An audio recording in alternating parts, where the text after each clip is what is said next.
Alors Forport America, comme son nom l'indique, est un fonds exclusivement investi en actions américaines. C'est un fonds très concentré, à peu près sur une trentaine de valeurs, et qui se focalise sur des leaders américains ou des leaders mondiaux, avec un objectif de croissance structurelle.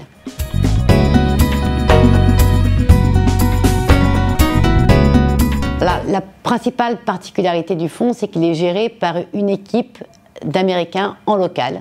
Donc l'équipe de gestion est basée et vit à New York, et c'est une équipe aussi d'analystes, analystes financiers et gérants de portefeuille.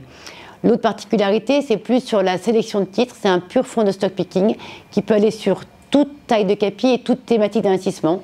Et structurellement, l'ADN du fonds, c'est d'être, depuis maintenant 3 ans, focalisé sur les tendances structurelles de croissance, que ce soit lié à la conjoncture, donc par exemple par rapport au plan de relance, ou bien des vraies thématiques de long terme comme la santé ou l'éducation et la technologie.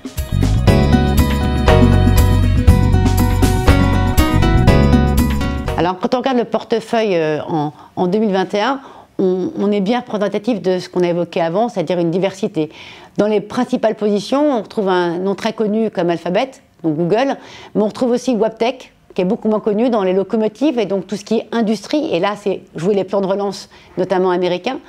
Et puis on trouve Icon dans la santé. Alors c'est une pharma un peu particulière parce qu'eux, ils font les essais cliniques pour le compte de laboratoires pharmaceutiques. Et on imagine bien qu'avec tout ce qui s'est passé dernièrement, eh bien, le développement de ces essais cliniques est très important. En termes de contribution de performance, le principal depuis le début de l'année, les deux principaux, c'est une toute petite boîte, une IPO, qui a eu lieu au mois de juin. Donc le fonds est quand même très souple en termes de catégories de titres sur lesquels il peut investir. C'est Taskus, un fournisseur de solutions en fait, de support pour les boîtes technologiques comme des Uber ou comme des Zoom.